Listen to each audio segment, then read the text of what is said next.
a tener problemas, por ejemplo, para poder entregarla, problemas de conexión, no le dé el tiempo, u otros problemas personales, escríbame y ahí podemos pactar una nueva fecha de entrega.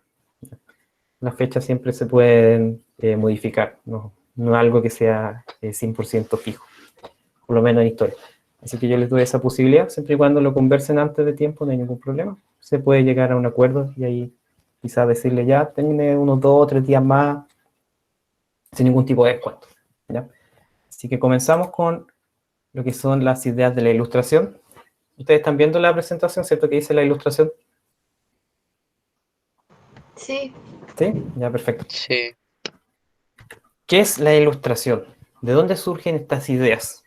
Son ideas que van a empezar a surgir de sectores principalmente políticos, sectores filosóficos, en los cuales van a empezar a plantear que era tiempo de, podríamos decir, cambiar un poco la estructura que tenía la sociedad. Durante gran parte de la historia de la humanidad, nosotros estuvimos viviendo en sistemas que eran muy autoritarios, en los cuales una persona concentraba todo el poder, como eran las monarquías, y el rey no le tenía que rendir cuenta a nadie.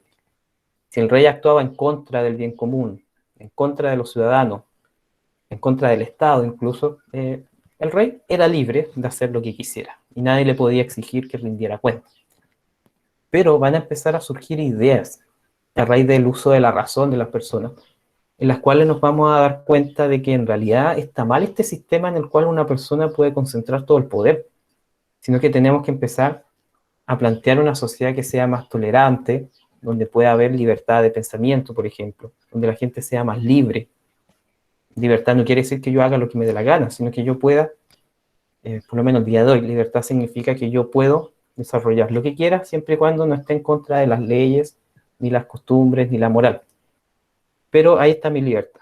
¿Ya? Yo puedo hacer lo que yo quiera siempre y cuando no atente en contra de otra persona. Y también ideas en torno a lo que es la justicia. Cuando el rey concentraba todo el poder, si él estimaba conveniente asesinar a una persona porque no pensaba igual que él, el rey lo podía hacer. Y nadie le podía decir que no, que estaba mal, que estaba actuando en contra del bien común. No existían esas ideas todavía. Y además el rey era la persona que se encargaba de impartir la justicia. El rey era el juez, también era la persona que hacía las leyes. Por lo tanto, ahí vamos a ver claramente que existía un desequilibrio. Estas ideas van a empezar a surgir durante el siglo XVIII, principalmente en Francia e Inglaterra. Y vamos a ir viendo de qué manera estas ideas van a influir finalmente en el proceso de independencia tanto en Chile como en las demás colonias en América. Chile, Argentina, Estados Unidos, todos se van a ver influenciados por estas ideas de libertad, estas ideas de tolerancia, estas ideas sobre el uso de la razón por sobre la tradición y otras costumbres. ¿Qué es lo que nos dice la ilustración? La ilustración habla de que nosotros tenemos que usar la razón principalmente para lograr llegar hacia la verdad. Y que la razón es la única forma en la cual yo puedo luchar en contra de la ignorancia, en contra de la tiranía. ¿Ya? Así que estas ideas son las que van a estar presentes en el pensamiento de estos filósofos, de estos cientistas políticos. Nos van a decir que el ser humano puede llegar hacia la verdad mediante el uso de la razón, es decir, pensando, analizando lo que está sucediendo, cuestionando mi realidad. Y esa es el arma más fuerte que existe en contra de un tirano y en contra de la ignorancia. ¿Ya? ¿Y cómo nosotros podemos ir mejorando nuestra sociedad a través del uso de esta razón? Principalmente mediante, podemos decir, miren, les dije que si alguien trata de entrar con un nombre extraño a la clase, no lo voy a aceptar. ¿Ya? ¿Y de qué manera nosotros podemos mejorar nuestro entorno social? A través de la comunicación, a través de la libertad de las personas, a través del intelecto, es decir, ir cuestionando y tratar de buscar la verdad mediante nuestro raciocinio, mediante nuestro pensamiento. Esta imagen que aparece acá nos demuestra más o menos la idea que existía en cuanto a la sociedad en el siglo XVIII. Ustedes ven la persona que está ahí, que lleva en su espalda, lleva al clero, que es la iglesia, y lleva a la nobleza encima de su espalda, y esa persona representa a los campesinos, a los agricultores, representa al pueblo.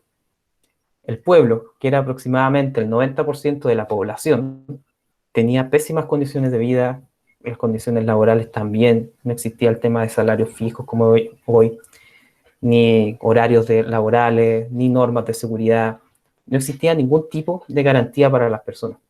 Pero ellos tenían que pagar los impuestos para mantener a la iglesia y para mantener a la nobleza. Y por eso está representado de esa forma en esta caricatura que podemos decir que es una crítica a la sociedad que existía en el siglo XVIII. Está el campesino ahí todo cansado, apenas pudiendo caminar, y más encima su espalda tiene que llevar a la iglesia y tiene que llevar a los nobles, que no le trabajaban un día a nadie. Y aquí va a empezar a surgir descontento, porque estas ideas ilustradas van a empezar a llegar a un punto en el cual se va a plantear que en realidad todas las personas somos iguales, y por lo tanto no debería existir un sector privilegiado o un sector que esté por sobre los demás. Y ahí es donde nos plantea esta idea de tratar de crear una sociedad que sea más justa, una sociedad en la cual no sea el campesino el que pague impuestos solamente, sino que también pague la iglesia, también pague el noble, también pague el empresario. Es decir, que todos contribuyan al financiamiento del Estado y al desarrollo de la sociedad. Y antiguamente, antes del siglo XVIII, por ejemplo, si el rey de Francia se convertía al catolicismo, se entendía que todo el Estado francés se convertía al catolicismo, y todos sus habitantes. Y nadie podía practicar otra religión que no fuese la religión que practicaba el rey. Y eso atentaba claramente en contra de la libertad de pensamiento de las personas y atentaba también en contra de la libertad de culto, que todos hoy día tenemos garantizada. Si el día de hoy el presidente, por ejemplo, Sebastián Piñera es católico, pero eso no implica de que todos los ciudadanos del país tengan que seguir la religión del presidente. En Chile existe el día de hoy lo que es la libertad de culto. Si alguien quiere ser evangélico, si alguien quiere ser protestante, si alguien quiere ser adventista, budista, rastafari, existe la libertad de que yo crea en lo que a mí me dé la gana, y el Estado no me puede decir, no, está mal tu religión, tú tienes que seguir la religión del gobierno.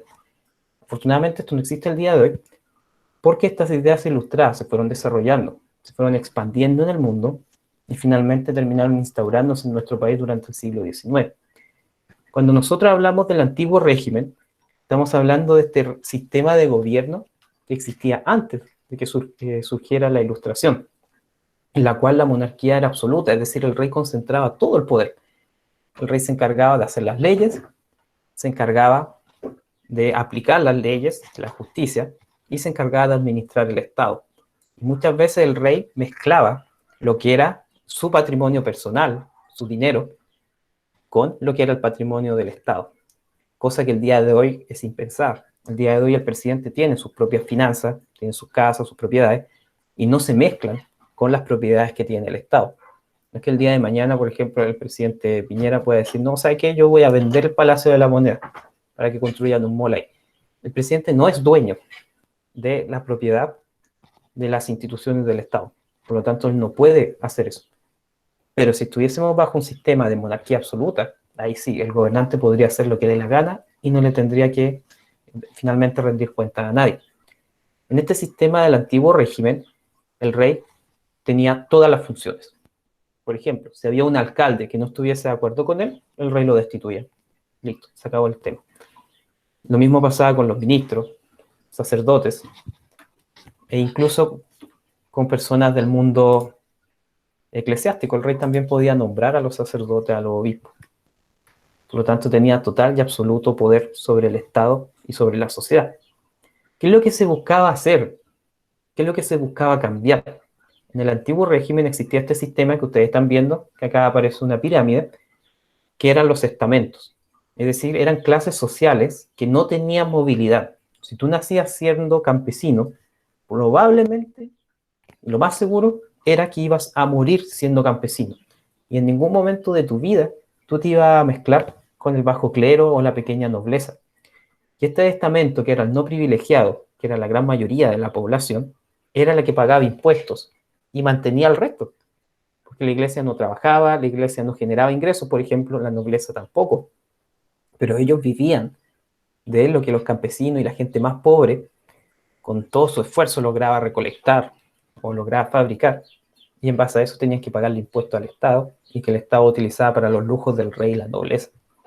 Ustedes se dan cuenta en una sociedad que era muy desigual, y esto va a empezar a molestar a las personas.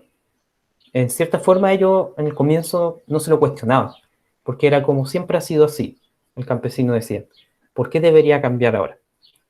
Pero cuando empiezan a surgir estas ideas de la ilustración, nos empiezan a decir, oye, tú eres igual de humano que el rey, que el sacerdote, que el general. ¿Por qué debes vivir en una peor situación? ¿Por qué tienes que mantenerlos a ellos, siendo que ellos no trabajan?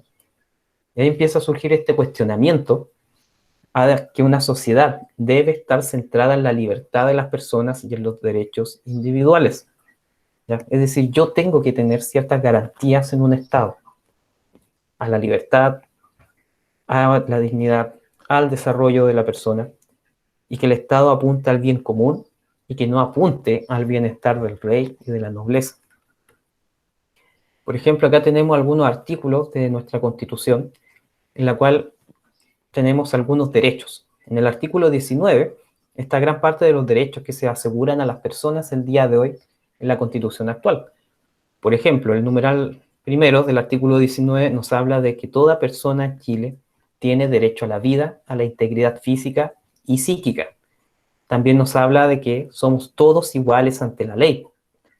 El fin de semana pasado, por ejemplo, una pareja de diputados trató de cruzar una aduana sanitaria sin ningún tipo de documento, ya sin el pasaporte sanitario y sin ningún fundamento de que efectivamente lo que ellos estaban haciendo era esencial. Y el día de hoy están siendo investigados por la justicia, incluso un parlamentario. Por lo tanto, todos somos iguales ante la ley. El presidente vulnera una ley, también puede ser juzgado por los tribunales. Tercer punto, habla de la protección de la ley en el ejercicio de sus derechos. Lo que quiere decir que no se va a hacer ningún tipo de distinción entre presidente, diputado, persona común y corriente, el empresario, en el momento de los derechos que ellos tienen. El artículo número 5 habla de la inviolabilidad del hogar. Esto quiere decir, y de la comunicación privada, esto quiere decir que el gobierno no puede llegar y entrar a tu casa. Solamente puede entrar bajo algunos motivos fundados, que son, por ejemplo, bajo un delito flagrante. Es decir, imagínense que van los carabineros pasando por afuera de su casa, haciendo una ronda, y escuchan gritos o un balazo adentro de su casa. Ahí pueden entrar, porque existe cierta evidencia de que se está cometiendo un delito. También se puede entrar al hogar por una orden judicial de allanamiento, en el cual un juez determine que es necesario para una investigación que se haga, por ejemplo, la revisión de la vivienda de alguien. Lo mismo pasa con los medios de comunicación. El Estado no puede llegar y intervenir nuestros teléfonos para escuchar nuestras conversaciones, nuestros correos electrónicos, nuestros mensajes de WhatsApp, salvo que un juez determine que es necesario para una investigación o para descubrir un delito. Pero tiene que haber sospechas de que hay un delito que se cometió o que se va a cometer. El sexto punto habla de la libertad de conciencia, en la cual todos somos libres en nuestro país de creer en lo que nosotros queramos, siempre y cuando esto no vaya en contra del orden público, las buenas costumbres o que se oponga a la moral. Yo puedo creer en la religión que me dé la gana, siempre y cuando ella no atente en contra de estos tres puntos principales: el orden público, las buenas costumbres y la moral. Por ejemplo, si yo sigo una religión en la cual dice que para acercarnos a Dios tenemos que andar desnudos en la calle, yo no podría practicar esa religión libremente porque está actuando en contra de la moral y está actuando en contra del orden público. Hay leyes que sancionan el tema de andar desnudo en la vía pública. ¿Ya? El número 7, el derecho a la libertad personal y a la seguridad individual. Es decir, que cada uno de nosotros podemos hacer lo que estimemos conveniente, siempre y cuando no atente en contra de otra persona. El número 9 habla del derecho a vivir en un medio ambiente libre de contaminación. Número 9, a la protección de la salud. El 10, el derecho a la educación. El 11, la libertad de la enseñanza. Lo que quiere decir que yo como padre puedo elegir el colegio en que mi hijo va a estudiar y a mí no me pueden imponer el colegio en el cual tiene que estar mi hijo. El número 13, el derecho a reunirse sin permiso previo y sin armas. Yo me voy a juntar con unos amigos a jugar un partido de fútbol. No tengo que pedirle permiso a nadie. Actualmente no se puede porque estamos en una situación de excepción constitucional que va a estar vigente hasta diciembre. Y en un estado de excepción constitucional se pueden suprimir algunos derechos, algunas garantías que las personas tienen por un bien común, que en este caso es la salud pública. Como el Estado busca defender la salud pública de las personas, se suspenden algunas libertades, como es el derecho a reunirse pacíficamente o el derecho a desplazarse, por ejemplo. Y todo eso está en nuestra Constitución actual. Y esta idea de las constituciones empiezan a surgir a raíz de estas ideas ilustradas. Y cómo la gente empieza, si estamos hablando de una sociedad que era principalmente iletrada, que no sabía leer ni escribir, gente que no tenía un libro en sus casas porque eran carísimos, eran escritos a mano, cómo estas ideas se empiezan a expandir y empiezan a llegar a las demás personas a raíz del uso masivo de la imprenta. Antes de que existiera la imprenta, la única forma que yo tenía de escribir un libro era a mano. Y en los monasterios habían cientos de sacerdotes que se dedicaban a copiar libros a mano, escribiéndolos. Imagínense ustedes copiar un libro súper corto, no sé, papelucho. Se podrían demorar semanas o meses en copiar el libro si lo están escribiendo de su puño y letra. Por lo tanto, era muy difícil acceder a un libro y era muy caro también. Y los libros no eran para todas las personas, porque aparte alguien te tenía que enseñar a leer y escribir, y no existían los colegios en forma masiva como el día de hoy. Pero cuando la imprenta se empieza a masificar, los escritos de estos autores que están acá empiezan a llegar a los distintos rincones del planeta. ¿Cómo van a llegar a Chile? Cuando venía un comerciante de Francia o de Inglaterra a nuestro país, él no solamente traía sus productos, también traía literatura. Y empezaba a intercambiar libros con intelectuales acá en Chile, y así las ideas se empiezan a replicar acá en Latinoamérica. Algunas de las principales ideas que nosotros vamos a ver, que son también las que están en su guía, en primera instancia vamos a partir con John Locke. ¿Qué es lo que nos dice él? Él nos dice que dado que, según hemos demostrado, una vez que los hombres se reúnen por primera vez en sociedad, es decir, cuando empezamos a vivir en comunidad, la mayoría es la que tiene todo el poder de la comunidad.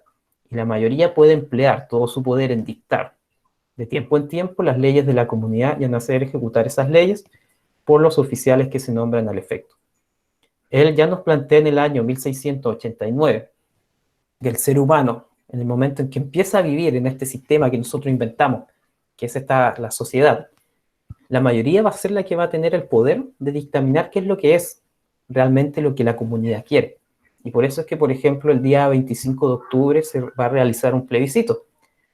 Si bien hay gente que está pidiendo que haya un cambio en la Constitución, nosotros no podemos saber a ciencia cierta si realmente es la mayoría de la sociedad chilena si es que no realizamos una elección, por ejemplo.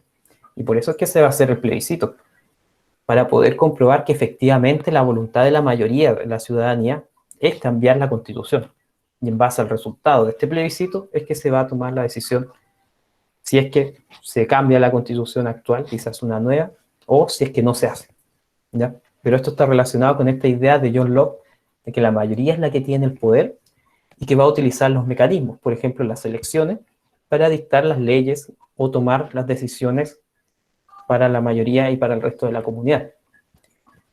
Voltaire también nos plantea que nunca debemos mezclar la Sagrada Escritura, ¿ya? Por ejemplo, la Biblia, en nuestras disputas filosóficas, porque solo se trata de examinar lo que podemos saber por nosotros mismos. Aquí está haciendo alusión a solamente usar la razón, es decir, en base a lo que yo puedo observar, en base a lo que yo puedo, por mi experiencia, o a través de una investigación, lograr a comprender.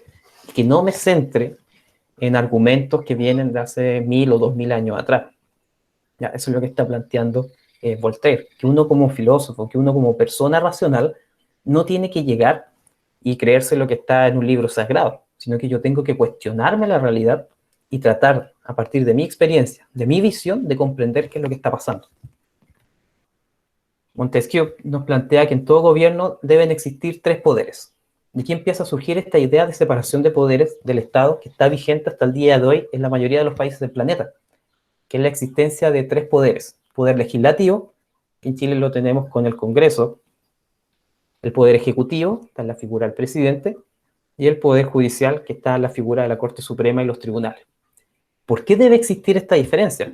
Porque él nos habla que cuando los poderes legislativos y ejecutivos están en la misma persona o en el mismo grupo de personas, no existe libertad. ¿Por qué? Porque el mismo rey o el mismo senado puede dictar leyes que sean tiránicas. Es decir, un dictador puede llegar a gobernar legalmente si él es la única persona que toma las decisiones o la única persona que crea las leyes.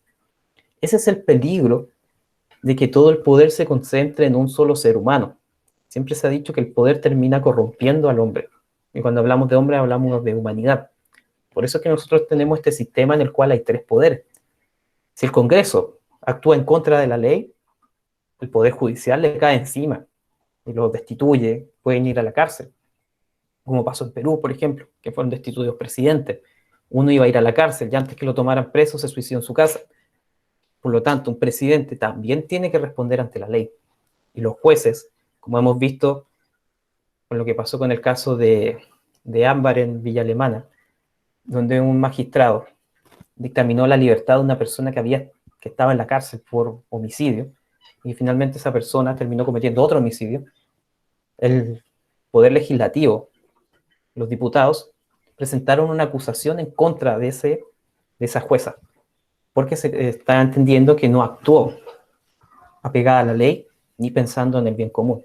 Y gracias a esta separación de poderes es que nosotros logramos mantener un equilibrio entre lo que es el presidente, lo que es el Congreso y lo que son los tribunales de justicia. Rousseau nos hace la pregunta, ¿qué es propiamente un acto de soberanía? Él nos dice que no es en modo alguno una convención del superior con el inferior. Es decir, no es aquí que se esté sometiendo a alguien que está por sobre los demás o a alguien que está bajo los demás, sino que es una convención, es decir, que es un acuerdo entre toda la sociedad. Y nosotros como sociedad hacemos un contrato. Es decir, llegamos a un acuerdo y este acuerdo lo establecemos y lo respetamos. Y en este contrato social, que es el que rige a nuestra comunidad hasta el día de hoy, nosotros acordamos de que tiene que ser una sociedad equitativa, que se tiene que buscar el bien común de todos y que el objetivo general de esto tiene que ser siempre el bien general de la ciudadanía. Y para eso tenemos la fuerza pública, tenemos el poder del Estado. ¿Para qué existe la fuerza pública? ¿Para qué existe la policía desde este punto de vista? Para velar que se cumpla el bien común. Si una persona actúa en contra del resto, robándole a alguien, esa persona está actuando en contra de toda la sociedad, no solamente de la persona a la cual le robó, sino que está buscando carcomer, destruir. Todo lo que basa el hecho de que nosotros vivamos en comunidad. El hecho de vivir en comunidad quiere decir que nosotros vamos a cooperar y vamos a ayudarnos entre nosotros.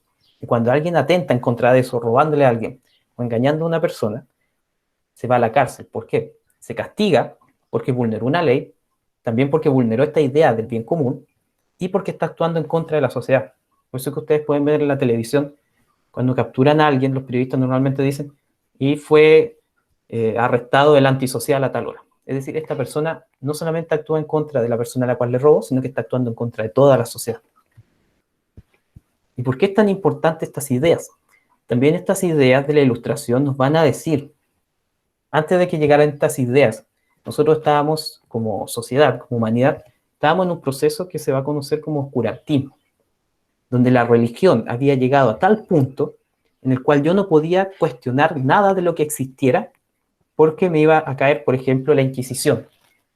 La Inquisición era un brazo de la iglesia que se encargaba de llevar a juicio, torturar y terminar ejecutando finalmente a personas que hablaran en contra de la Sagrada Escritura. Por ejemplo, cuando se empezó a descubrir este tema de que en realidad la Tierra no era el centro del universo, sino que nosotros estábamos girando alrededor del Sol, muchas de las personas que van a plantear estas ideas, que el día de hoy sabemos que son ciertas, van a terminar siendo torturadas, ejecutadas y perseguidas, porque la iglesia no aceptaba que hubiese personas disidentes a lo que estaba en la Biblia, por ejemplo, porque para ellos era actuar en contra de Dios. Pero nosotros sabíamos como sociedad, el lado de la Ilustración, el lado que usaba la razón, sabía que estaba bien cuestionar las cosas, que estaba bien cuestionar la realidad, pero había un sector que era muy conservador, que veía esto con malos ojos. Por lo tanto, la Ilustración se va a oponer en contra de esta idea de que todo tiene que ser aceptado tal cual como está y que no debemos cuestionarnos las cosas. De hecho, gracias a estas ideas que empiezan a surgir de la Ilustración, es que nosotros vamos a llegar a la sociedad que tenemos actualmente, una sociedad que está centrada principalmente en el desarrollo científico, en el desarrollo tecnológico, y en el cuestionamiento y la comprensión de la realidad y de nuestro entorno. Y aquí va a empezar a llegar la idea de que finalmente la religión tiene que separarse del Estado. Este concepto se conoce como la secularización del Estado, donde se tiene que dejar de lado el ámbito de la religión, de nuestras creencias, cuando hablemos de temas del Estado. ¿Y qué es lo que tiene que primar en el Estado? ¿Qué es lo que tiene que primar en el gobierno? La libertad, el progreso, la cultura laica. Es decir, la gente puede seguir creyendo en Dios, no hay ningún problema, pero que eso no tenga que ver con las decisiones que el Estado toma, por ejemplo, en cuanto a nuevas leyes. Y en este nuevo Estado, en estas repúblicas, tiene que primar por sobre todas las cosas la razón y la ciencia. Es decir, tratar de entender la realidad, tratar de explicarla mediante métodos científicos, mediante observaciones, mediante investigaciones. ¿Ya? No llegar y creer todo lo que está escrito solamente. ¿Y estas ideas dónde van a empezar a surgir? Durante la Edad Media, cuando la Iglesia controlaba todo el ámbito social y el ámbito también político, estas ideas surgían en grupos muy pequeños, porque si a ti te descubrían hablando de que, por ejemplo, oye, no, si la Tierra no es el centro del universo, estás loco, sino el Sol es el centro del sistema solar, y en realidad la Tierra es un planeta que gira alrededor de él solamente. Si tú decías esa sola cosa en la calle, en la vía pública, te podían terminar ejecutando, porque estabas hablando en contra de todo lo que estaba en la Sagrada Escritura. Cuando se empieza a liberalizar un poco la sociedad, estas ideas empiezan a surgir en las universidades, empiezan a surgir en las academias, y ahí es donde empiezan a haber discusiones, y cuando hay discusión, uno siempre termina llegando a acuerdo o consenso, y yo voy colocando, extrapolando la idea que tiene tal persona con la idea que tiene mi otro amigo, y voy sacando ideas en general. Y estas ideas van a empezar a llegar a la opinión pública, que además va a empezar a leer, se van a empezar a extender el uso de los libros, por lo tanto estas ideas se van a expandir por Europa y también por América. En el año 1790 aproximadamente, Mary Wollstonecraft, que era una mujer que va a pertenecer a este movimiento de la Ilustración, va a empezar a plantear esta idea de que existen desigualdades entre el hombre y la mujer. Desigualdades que no tienen ninguna razón, que son solamente arbitrarias, porque a alguien le pareció que estaba bien, porque a alguien le pareció que así debía ser.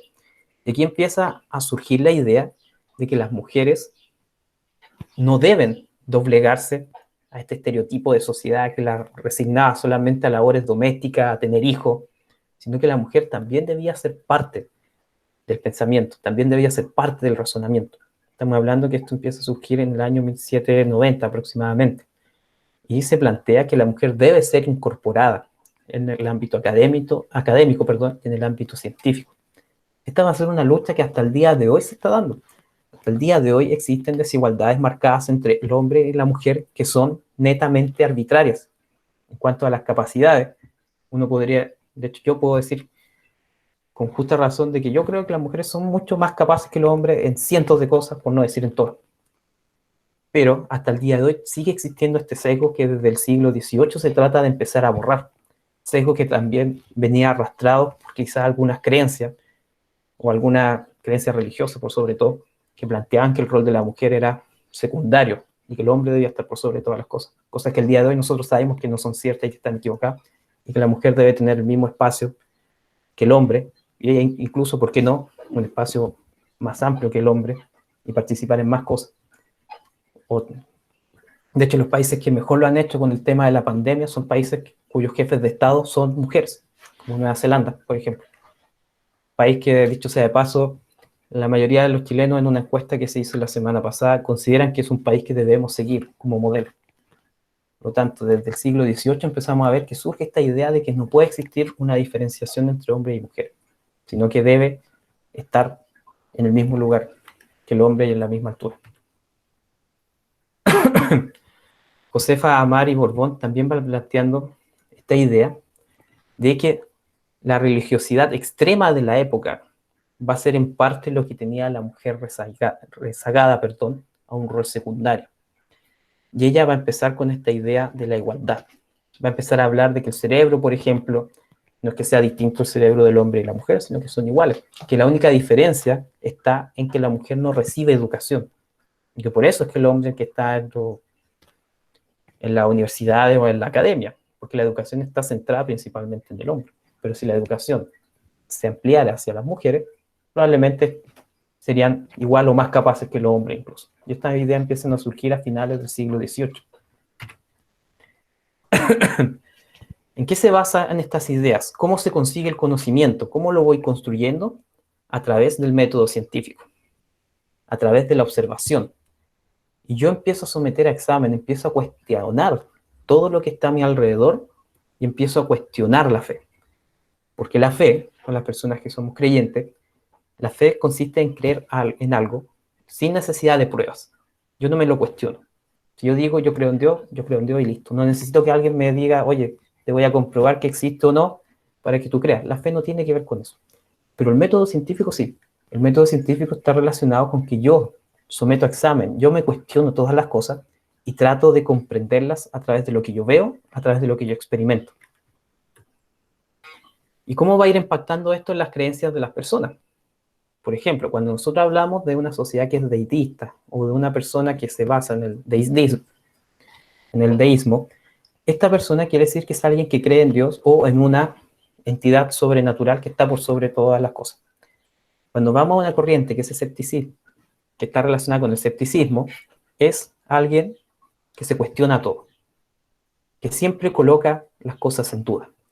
El ateísmo está relacionado con no creer en que exista una figura superior, un dios o una criatura superior o sobrenatural, y el materialismo se basa en lo que existe, en lo que yo puedo ver y lo que puedo comprobar. ¿Ya? De esta forma van a ir impactando estas ideas de la ilustración y del conocimiento. ¿Y qué tiene que ver el absolutismo, que era este poder que concentraba el rey, con la ilustración? ¿Cómo va a ir cambiando? La ilustración nos va a hablar de que todos los ciudadanos somos libres e iguales, que debe existir esta separación de poderes del Estado, donde existe el poder ejecutivo que se encarga de administrar el Estado, donde está el presidente o primer ministro, un poder legislativo que crea las leyes, y un poder judicial que se encarga de velar por la justicia, por el cumplimiento de las leyes, y si no se cumplen, la sanción debida. De aquí Locke nos plantea que el poder político debe respetar los derechos naturales de las personas.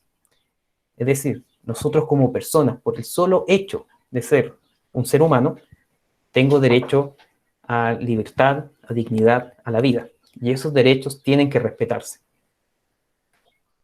También nos va a empezar a hablar de que la forma de lograr ordenar el funcionamiento de todo esto es a través de la Constitución. Aquí empieza a surgir la idea de que una Constitución es la que va a regir el orden de una sociedad. En la Constitución de Chile, por ejemplo, en la Constitución actual, la tengo acá, en la Constitución actual que está vigente en nuestro país, están establecidas la forma en que funciona el Estado, la forma en que se administra el Estado, las funciones que tiene el presidente, los ministros, los parlamentarios, los alcaldes, cómo son electas estas figuras, las libertades que yo tengo, los derechos que tengo como ciudadano, los deberes que tengo como ciudadano. Y también nos habla de que este ordenamiento constitucional debe ser acordado por el poder popular, es decir, debe ser acordado por el pueblo, por la sociedad o la comunidad en sí. La Constitución que está vigente actualmente, la de 1980, cuando se redactó, fue sometida a un plebiscito, en el cual se le preguntó a la gente, ¿usted está de acuerdo con esta Constitución o no está de acuerdo? Y en la votación que hubo, la mayoría votó que sí, que estaba de acuerdo con la Constitución, y ahí se proclamó y se volvió la Constitución válida hasta el día de hoy. Por lo tanto, las autoridades tienen que estar basadas, ¿cierto?, en reglas comunes que sean conocidas por todos. ¿Qué es lo que les decía antes? Aquí, en este libro, están las funciones que tiene el presidente, el alcalde, los parlamentarios, y todos podemos acceder a ellas. Y si alguien llega a actuar por sobre sus atribuciones, por sobre las facultades que tiene, esa persona puede ser sometida a la justicia. Y aquí empieza a surgir también una reforma de la monarquía, porque la monarquía se empieza a dar cuenta que el rey no puede seguir con esa misma estructura, porque le va a terminar yendo mal, se le va a levantar el pueblo en contra de él. Y el rey va a empezar a tomar ideas de la ilustración y va a surgir esta idea de despotismo ilustrado. ¿Y qué es lo que buscaba el despotismo ilustrado? Buscaba acercar la ilustración hacia el rey y también buscaba reducir un poco los poderes que el rey tenía. De esta forma se van a incorporar sistemas en los cuales, por ejemplo, se va a incorporar el parlamento, sistemas como el que tiene Inglaterra al día de hoy, que es un sistema parlamentario, donde está la reina, que se encarga de los asuntos del Estado, se encarga de las relaciones internacionales en gran aspecto, y tenemos otro poder civil, que es donde está el primer ministro, donde está Boris Johnson en Inglaterra, que es la cara visible de Inglaterra también, pero que realmente los que gobiernan son ellos, es el Parlamento, pero el rey sigue como una figura que principalmente, podríamos decir, más de tradición, no tiene tanta influencia como sí tenía antiguamente. La reina Isabel no puede actuar en contra de las leyes, puede ser destituida también. Y aquí es cuando el rey se somete a las leyes, es que surge esta idea de despotismo ilustrado. ¿Qué es lo que pasaba antiguamente? Antiguamente, la monarquía solamente consideraba lo que le preocupaba al clero y lo que le preocupaba a la nobleza. En cambio, cuando surge esta idea del despotismo ilustrado, empieza a surgir esta idea de que es necesario que las personas también tomen decisiones en cuanto a cómo se va a administrar el Estado, y es fundamental educar a la población. Si yo quiero que la población participe de elecciones, participe del sistema político, tengo que educarla. De lo contrario, solamente voy a sembrar el caos. Y esta idea republicana, que es la que se basa en nuestro país, por ejemplo, ¿de dónde surge y qué es lo que busca? Va principalmente en contra de la figura del rey.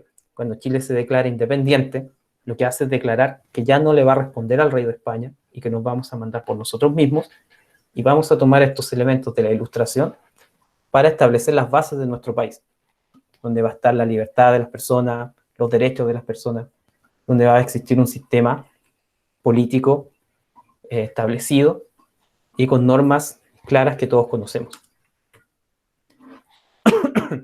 Este sistema republicano tiene alternancia, lo que quiere decir que el presidente no va a estar 100 años en el poder. Si ustedes miran los últimos años, tuvimos 4 años, ¿cierto? Michelle Bachelet, Sebastián Piñera, Michelle Bachelet, Sebastián Piñera. Hay alternancia entre sectores políticos, la izquierda, después la derecha, izquierda, derecha. Eso permite que no se cometan abusos, porque una persona cuando está mucho tiempo en un cargo empieza a olvidar en realidad que él está ahí al servicio de la ciudadanía y empieza a pensar que está al servicio de él. Y también esta división de poderes del Estado permite ir fiscalizando, que el Poder Ejecutivo haga su trabajo, que el Poder Legislativo lo haga, que el Judicial también. Y todas estas ideas son las que van a ir sentando las bases de nuestra democracia, sentando las bases de nuestra república, donde las decisiones las tenemos que tomar en comunidad, donde todos somos iguales ante la ley, y estas ideas van a empezar a llegar acá a América y van a empezar a influir en que eliminemos la influencia del rey y lleguemos a sistemas democráticos y más participativos. Esas son las principales ideas que van a estar detrás de esta creación de la República en el siglo XVIII, y después van a llegar durante el siglo XIX a América y a Chile. Si se dan cuenta, son bastantes puntos los que nosotros tenemos que ir trabajando. Es bastante la materia que nosotros tenemos que ver, y eso es lo que está principalmente en su guía a través de 4 documentos que ustedes tienen que analizar. Si tienen alguna consulta sobre lo que estuvimos viendo hoy día, háganla, no hay ningún problema, yo se las voy a responder. Y si alguien necesita posteriormente responder algunas consultas, también las puede hacer a través de WhatsApp o a través del Classroom. Esta clase va a quedar disponible en el Classroom en conjunto con la presentación, si es que alguien la quiere revisar. No sé si alguien tiene alguna consulta o algo que quiera agregar.